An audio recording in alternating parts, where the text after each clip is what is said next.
हैं, आप मेरी मदद करेंगे तो मुझे बड़ा अच्छा लगेगा। To balance BD 7 lakh. हमने 1 दिसंबर 2019 को प्लांट खरीदा था नया 3 लाख। फिर हमने प्लांट बेचा भी है, हमने रीवैल्यूएशन भी करी है। 31 मार्च 20 को आपने लिखा टू रीवैल्यूएशन रिजर्व 1 लाख। और इसके अलावा आपने 1 मार्च को प्लांट बेचा भी है। 1 मार्च को आपने बाय बैंक प्लांट बेचा भी है। जो बेचा है वो कितने का बेचा है? 3.5 लाख। मुझे फटाफट से बताइए, पहले तो मुझे बताओ इस साल की डेप्रीसिएशन कितनी होगी? 1920 की डेप्रीसिएशन। क्या आप ट्राई करेंगे? 1920 की डेप्रीसिएशन कितनी होगी? नजदीक कर दीजिए। जो ये आपने नया प्लांट खरीदा है 3 लाख रुपए का, डेप्रीसिएशन का रेट है 12%। कितने महीने की डेप्शन लगाओगे इस पर? हाँ, अदिति कह रहे हैं बेचने के बाद रीवैल्यू कैसे कर दिया? अदिति सारा नहीं बेचा ना, ध्यान से पढ़ो नालायक अदिति। 30% बेचा है। वो भी ओपनिंग का 30% बेचा है। देखो, अगर मान लीजिए मैं जल्दीबाजी में करूं और आप जल्दबाजी में ना करें तो फंस जाएंगे, फिर फायदा नहीं सवाल का। अगर आप मुझे ठीक आंसर देंगे तो ही मैं लिखूंगा, अन्यथा नहीं लिखूंगा। जो प्लांट आपने खरीदा है नया वाला, क्या इसे बेच दिया है? क्या जो नया प्लांट खरीदा है इसे बेचा है? नहीं। इस पर तो डेप्रीसिएशन 4 महीने की आएगी ना, 1 दिसंबर से 4 महीने। 4 महीने की आएगी या 180 दिन देखोगे? 4 महीने की आएगी या 180 दिन देखोगे? 4 महीने की। हम अकाउंट्स की बात कर रहे हैं ना, हमको टैक्स का क्या लेना देना। तो दिस इज इक्वल टू 12,000। एक बच्चे ने कहा दिस इज 12,000। दूसरी बात करते हैं, ओपनिंग बैलेंस में जो हमारे पास प्लांट था वो था 2,70,000 रुपए का ओपनिंग बैलेंस है। क्या बोल रहे हैं? नजदीक करो शशि। मैंने कहा ओपनिंग बैलेंस हमारे पास प्लांट का था। ओरिजिनल कॉस्ट कितने की थी प्लांट की? मैंने कहा 9 लाख। ये बताओ, अगर ये 9 लाख था तो 30% हमने बेच दिया है। 30% बेच दिया है। तो मुझे बताओ, जिसको बेचा है क्या उसकी कॉस्ट इतनी रही होगी? और 12% बेचा कब है आपने? 1 मार्च को। 11 महीने की डेप्रीसिएशन लगानी पड़ेगी। आराम से सोचें, मैंने बिल्कुल ठीक लिखा है। फिर भी मैं आपका इंतजार कर रहा हूं कि आप भी सोच पाएं। ठीक है। मैंने कहा 2,70,000 की ओरिजिनल कॉस्ट का प्लांट, डेप्रीसिएशन का रेट है 12% per annum. Straight line method. Straight line method है तो डेप्रीसिएशन किस पे लगनी है? कॉस्ट पे लगनी है। तो मैंने कहा ओपनिंग कॉस्ट के 12%। ये 1 मार्च को एसेट बेच दिया था, 1 मार्च तक की डेप्रीसिएशन 11 महीने। बताइए कितना आ गया? 29,700। जो 70% वाला एसेट था, जो आपने नहीं बेचा है, 70% वाला, मुझे बताना 9 लाख का 70% वाला कितना हो गया? 630। इस पर पूरे साल भर की डेप्रीसिएशन लगेगी। ओपनिंग ईयर बिगिनिंग का लेंगे या 9 लाख? बेटा स्ट्रेट लाइन मेथड में डेप्रीसिएशन जो लगाओगे ना, कॉस्ट पे लगाओगे, 7 लाख पे नहीं लगाओगे। ठीक है श्रुति? 7 लाख तो हमारी रिटर्न डाउन वैल्यू हो गई ना, तो 12% आपने इसका नहीं लेना, 12% आपने कॉस्ट का लेना है। 75,600। मुझे ये बताओ, डेप्रीसिएशन तो मैंने ये चार्ज कर दी है, जो एसेट बेचा है उसका प्रॉफिट और लॉस बताओ। जो एसेट बेचा है उसका प्रॉफिट और लॉस बताओ। क्या आप बता सकते हैं कि आपने सेल किया है 3.5 लाख का एक एसेट? जो आपने 3.5 लाख एसेट बेचा है उसकी ओपनिंग WDV क्या थी? ओपनिंग WDV थी उसकी 7 लाख। 7 lakhs का 30%, उसकी ओपनिंग WDV थी 2,10,000। ओपनिंग WDV में से आपने इस बार उसकी डेप्शन लगाई है 29,700। तो मुझे ये बताओ, आपने जब उसे बेचा तो आपके पास ये डेप्रिसिएशन फॉर द ईयर है, ये सेल प्रोसीड्स हैं। तो मुझे बताइए आपके पास कितने रुपए का गेन या लॉस ऑन सेल हुआ। तो अगर मैं इसमें से ये 210 में से ये माइनस करूं, ये तो गेन आ रहा है 180, लेकिन अनीश का आंसर अलग है। तो अनीश का आंसर और प्रियांशी का आंसर मैच कर रहा है 169,700, 169,700। तो मुझे ये बताओ गेन ऑन सेल कहां चला जाएगा, टू गेन ऑन सेल 169,700। मुझे ये बताओ सब कुछ करने के बाद आपका करेक्ट सीडी कितना आ गया, what is your correct CD.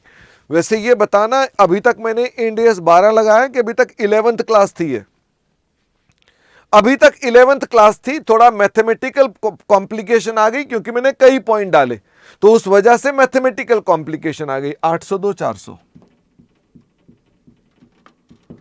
यहां तक पहुंच गए होंगे तो मुझे बताएंगे। मैंने correct carrying amount of the asset ढूंढ लिया है। जब आप ये कर लेंगे तो मुझे बताएंगे। मैं आपको वर्किंग नोट 1 बनाया है, this is my working note number 1। Now comes my working note number 2, calculation of block value. अब हम आ गए टैक्स के ऊपर। मुझे फटाफट से बताओ टैक्स वाले क्या आपका प्लांट अकाउंट मानेंगे कि अपना प्लांट अकाउंट बनाएंगे? वो क्या टैक्स वाले आपका प्लांट अकाउंट मानेंगे? वो नहीं मानेंगे, बोलेंगे हम अपना वैल्यू करेंगे। राहुल कह रहे हैं 9 लाख का ब्रेकअप कैसे किया डेप्शन में।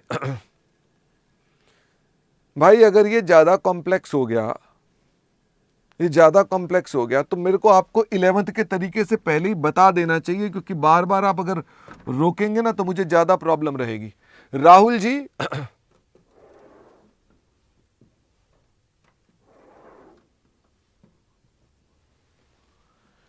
ये लीजिए 11th क्लास 1920 में आपके पास जो एसेट है उसका ओपनिंग बैलेंस आ रहा है 7 लाख, उसकी ओरिजिनल कॉस्ट आ रही है 9 लाख।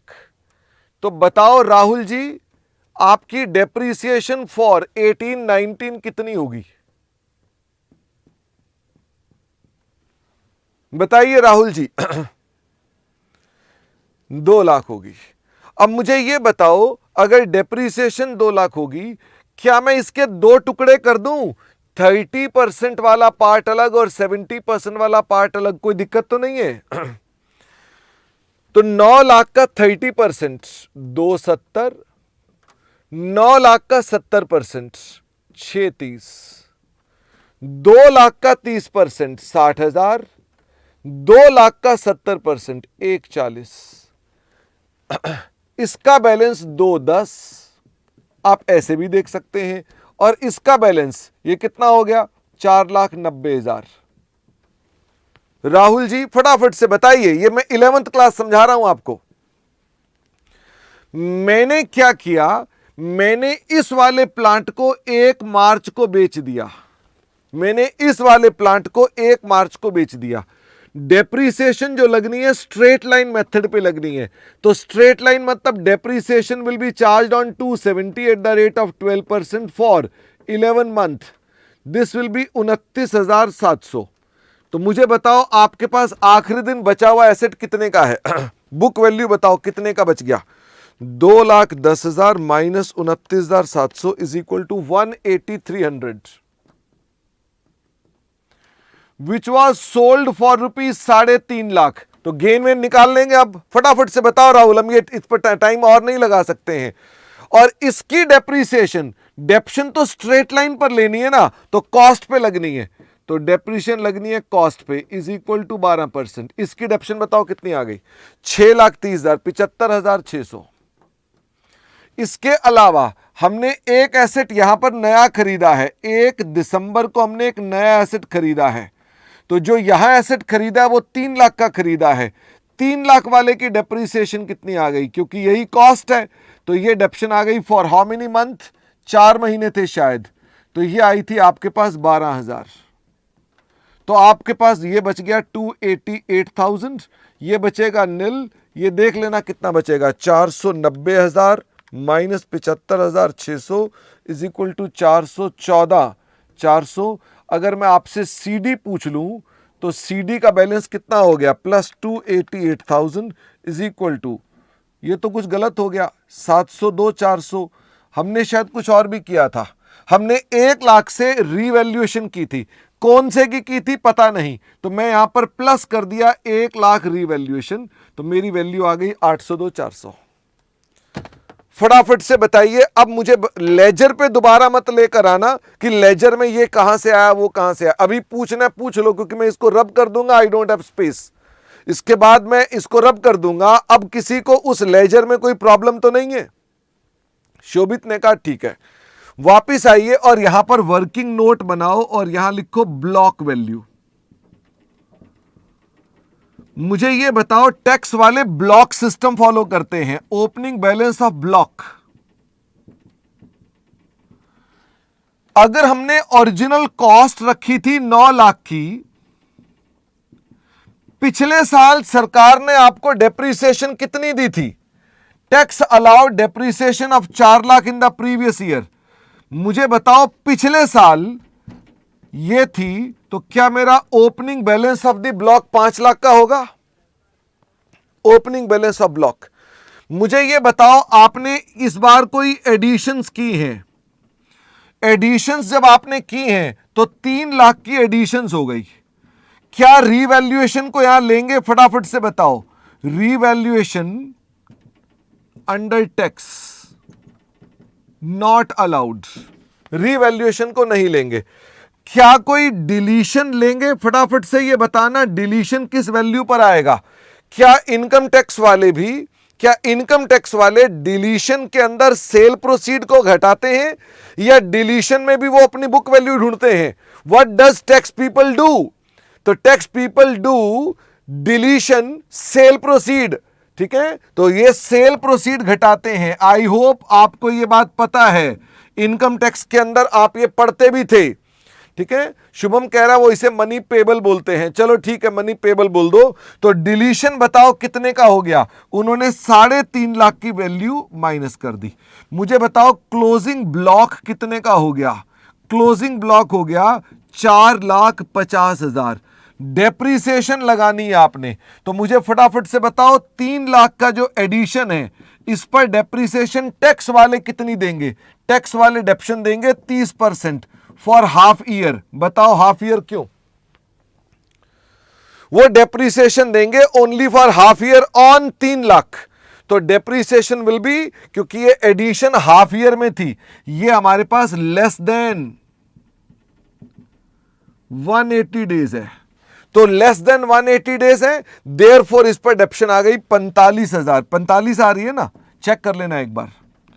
और ये बताओ जो बाकी का 1.5 लाख बच गया, 1.5 लाख पे डेप्रीसिएशन सरकार आपको देगी फुल 1 ईयर की, तो ये भी 45,000 हो गया। बाई चांस 45,000 की भरमार हो गई हमारे पास। मुझे बताओ क्लोजिंग ब्लॉक कितने का आ गया? फटाफट से बताओ क्लोजिंग ब्लॉक आफ्टर डेप्रीसिएशन। 90,000 कम कर दो, this is equal to 360। This is equal to 360। क्या आगे चल सकते हैं? अगले मुद्दे पर आओ, calculation of deferred tax. Calculation of deferred tax. पहले मैं डेफर्ड टैक्स निकलवा रहा हूं। तो डेफर्ड टैक्स पर आओ, तो डेफर्ड टैक्स से मुझे सीए बताओ। सीए का मतलब क्या हुआ? सीए का मतलब फ्यूचर इकोनॉमिक बेनिफिट, यानी भविष्य की इनकम। तो मुझे बताओ भविष्य की इनकम कहां से दिखाई देगी? अर्जुन, कहां से दिखाई देगी फ्यूचर की इनकम? किस जगह से उठाऊं फ्यूचर की income? CA of the asset. कहां से मिलेगा सीए ऑफ द एसेट? ये मिलेगा प्लांट अकाउंट में से। प्लांट अकाउंट में कितना है? 802,400। 802,400 minus what is tax base. Tax base का क्या मतलब होता है? टैक्स बेस का मतलब होता है सरकार आपको डिडक्शन कितने की देगी। सरकार कितनी डिडक्शन देगी? सरकार आपको 360 की डिडक्शन देगी। फ्यूचर में कितनी डिडक्शन देगी? 360 की। मुझे फटाफट से बताओ आपका टेम्परेरी डिफरेंस कितने का आ गया? इन दोनों का डिफरेंस बताओ कितना आ गया? तो इन दोनों का 442,400, 442,400। ये कौन सा डिफरेंस है? डीटीडी या टीटीडी? वेरी गुड शुभम, ये कौन सा है? टीटीडी या डीटीडी? तो भाई ये है हमारे पास टीटीडी, टैक्सेबल टेम्परेरी डिफरेंस, जिसके ऊपर हमारे पास रेट ऑफ टैक्स बताओ कितना चल रहा है। रेट ऑफ टैक्स मैंने आपको बताया था, दिस वाज इक्वल टू कहां गया 32%। 32% के हिसाब से कितने की बनेगी डीटीएल? फटाफट से बताओ डीटीएल कितने की बनेगी? 132। लेकिन जया का आंसर अलग है, इसलिए मैं रुक गया। शुभम और जया दोनों के आंसर अलग हैं। जया का और अनीश का आंसर एक जैसा है, 141,568। 141,568 ये बन गया हमारे पास डीटीएल। मुझे ये बताओ माइनस ओपनिंग बैलेंस, कि आपके पास पिछले साल का डीटीएल कितना रहा होगा। मुझे ये बताओ पिछले साल ओपनिंग बैलेंस को देखो कि पिछले साल का सीए इतना है, पिछले साल का अमाउंट इतना है, तो पिछले साल का टीटीडी कितना रहा होगा? Can you imagine? निहार कह रहा है ओपनिंग ब्लॉक का अमाउंट कैसे आया? बेटा ओपनिंग ब्लॉक ऐसे आया ना, 9 लाख पर पिछले साल सरकार ने आपको डेप्शन कितनी दी है? मैंने क्वेश्चन में दिया था कि उसने आपको 4 लाख की डेप्शन दी है। ठीक है निहार, क्वेश्चन को पढ़ना पड़ेगा। तो मुझे ये बताओ, can you tell me the opening balance? अगर टैक्स रेट में सेम एज्यूम कर लूं तो क्या आपको मालूम है पिछले साल में आपके पास 2 लाख का 32%, 64,000 की डीटीएल पिछले साल रही होगी। क्या आप ढूंढ सकते हैं? आप यहां आए और मेरे साथ साथ सोचें। प्लांट का ओपनिंग बैलेंस देखें, प्लांट का ओपनिंग सीए, प्लांट का ओपनिंग टैक्स बेस, तो बताओ प्लांट का ओपनिंग टेम्परेरी डिफरेंस कितने का आया? 2 लाख। और ये ओपनिंग में क्या था? टैक्सेबल था, टीटीडी था। तो इसका मतलब ओपनिंग में टीटीडी था, एज्यूम किया मैंने रेट ऑफ टैक्स सेम है, तो ये हमारे पास आ गया इतना अमाउंट। मुझे फटाफट से बताओ चार्ज कितने का आया? इन दोनों का डिफरेंस निकालो और मुझे बताओ चार्ज कितने का आया? 77,568। 77,568।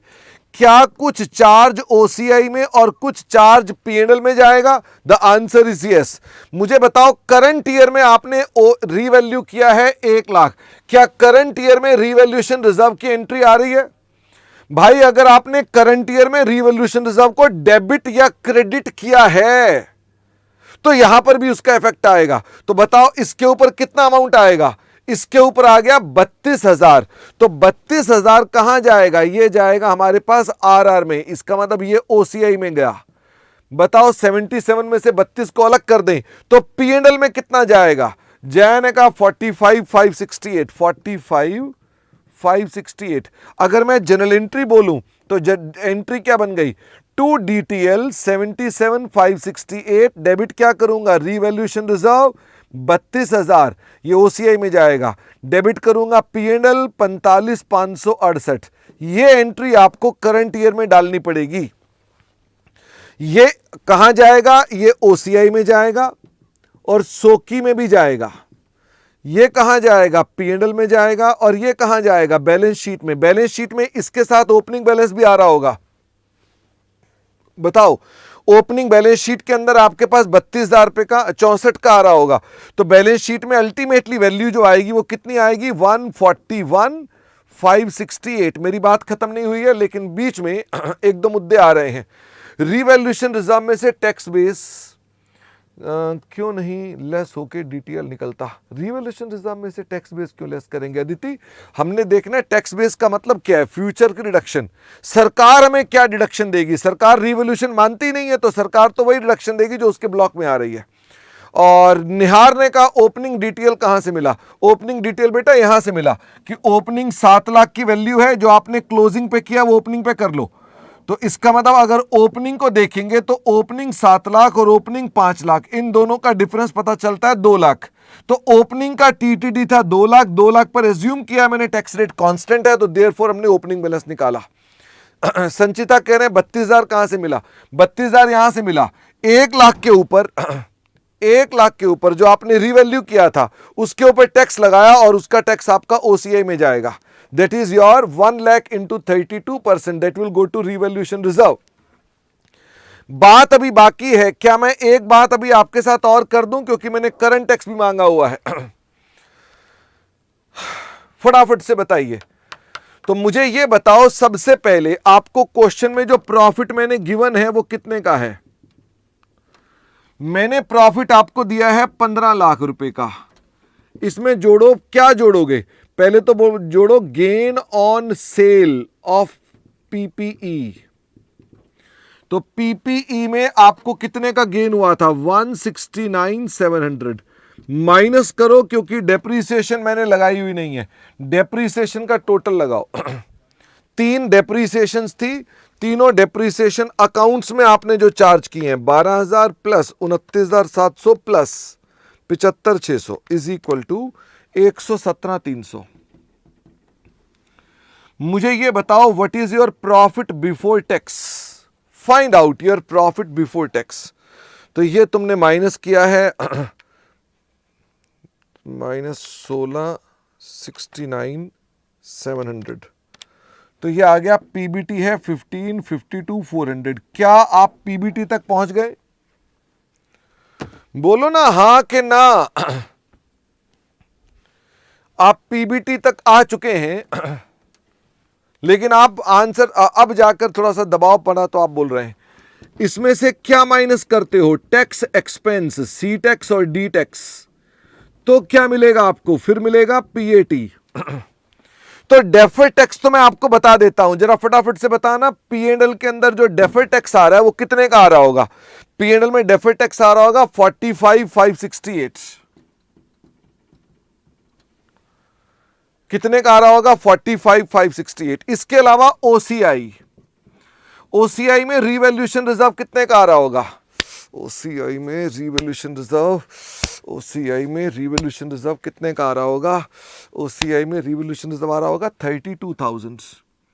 नालायक 32,000, 1 लाख माइनस टैक्स इफेक्ट। इसका टैक्स इफेक्ट कितना आ रहा होगा? 32,000। तो ये आ रहा होगा 68,000। तो मुझे फटाफट से बताओ, हमारे पास इसके आगे बैलेंस शीट ना बनाऊं तो चलेगा? लो बैलेंस शीट भी बना दी मैंने। पीपीई ये आएगा 802,400। और मुझे बताओ डीटीएल कितने का आएगा? डीटीएल आएगा 141,568। डीटीएल कितने का आएगा? 141,568। एक चीज रह गई है, बताओ क्या रह गई है? फटाफट से बताओ। क्या रहता है अभी भी? और मैं ना करंट टैक्स बैलेंस शीट में डालकर दिखाता नहीं हूं कभी भी। एक बच्चा कह रहा है सोकी नहीं बनाई। सोकी में कोई दिक्कत नहीं है, जो ओसीआई में लिखा है वो सोकी में चला जाएगा, तो उसमें कुछ ऐसी आइटम नहीं है हार्दिक। ओके, करंट टैक्स रह गया है तो यहां निकाल देता हूं current tax. Calculation of current tax. मुझे फटाफट से बताओ, करंट टैक्स मतलब इनकम टैक्स कंप्यूटेशन। पीबीटी कितना है? 15,52,400। फटाफट से बताइए। टैक्स वाले आपके साथ क्या करेंगे? वो बोलेंगे लेस गेन नॉट टैक्सेबल। क्या जो आपने गेन निकाला था 169,700 का, सरकार इसको टैक्स लगाती है? मेरे को पता नहीं है, आप बताओ। हाँ, शरद कह रहा मेरा तो बाउंसर हो गया। हाँ कोई बात नहीं शरद, अब बाउंसर हो गया तो अगली क्लास में फिर दोबारा आ जाएंगे। पहले एक बार तो पूरा कर देना, तुम ऐसे आईएलएमएस पर दोबारा सुनना, कोई दिक्कत नहीं आएगी। मुझे बताओ, क्या ये गेन टैक्सेबल होता है? जो आपने profit on sale of machine निकाला था, क्या सरकार इस पे टैक्स लगाती है? अब ये मुद्दा दूसरा है कि आपको इंटर का टैक्स याद नहीं होगा तो आप कहेंगे हैं। शरद कह रहा है हां टैक्सेबल होता है। The answer is no. Sharad, सरकार इसको मानती नहीं है। ये प्रॉफिट, ये जो बनाया ना प्लांट अकाउंट, वो इसी को नहीं मानती है। जब वो इसी को नहीं मानती है तो इसमें से गेन मानेगी क्या? वो नहीं मानेगी। ओके शरत, इसका मतलब जो भी यहां पर है सरकार सब डिसअलाउ कर देगी। तो यहां की डेप्रीसिएशन डिसअलाउ हो जाएगा, यहां का रिवॉल्यूशन डिसअलाउ हो जाएगा, यहां का गेन डिसअलाउ हो जाएगा, यहां का लॉस डिसअलाउ हो जाएगा। सरकार अपना लॉस निकालेगी अंडर सेक्शन 50।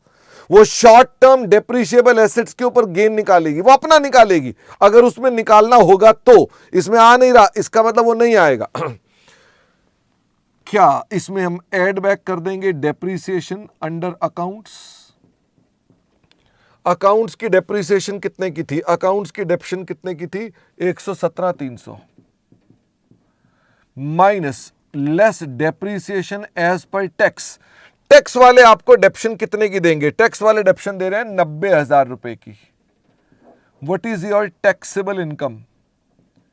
ये बताना। करंट टैक्स जो मैंने निकाला है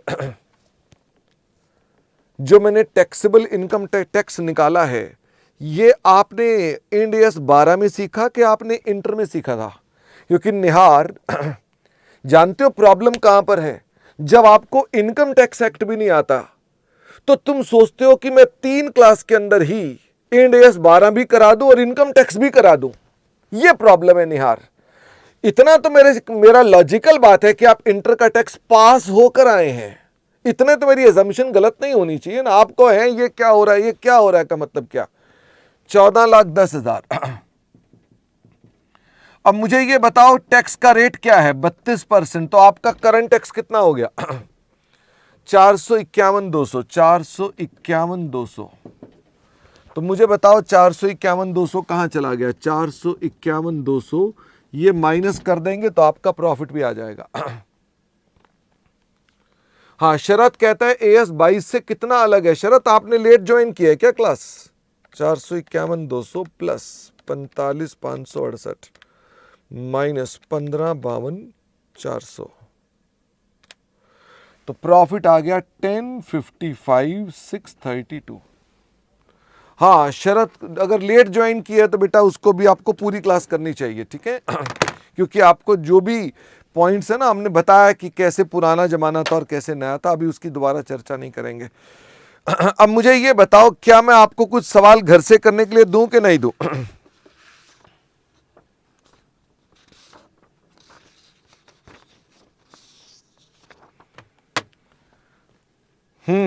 तो दे दीजिए। अब सवाल होमवर्क में देने की बारी आई है। अब आई डोंट नो कि आप ये होमवर्क देखेंगे तो आपको कितना झटका लगेगा। दिखाओ, ये क्वेश्चन अरेंजमेंट है जो आपके पास LM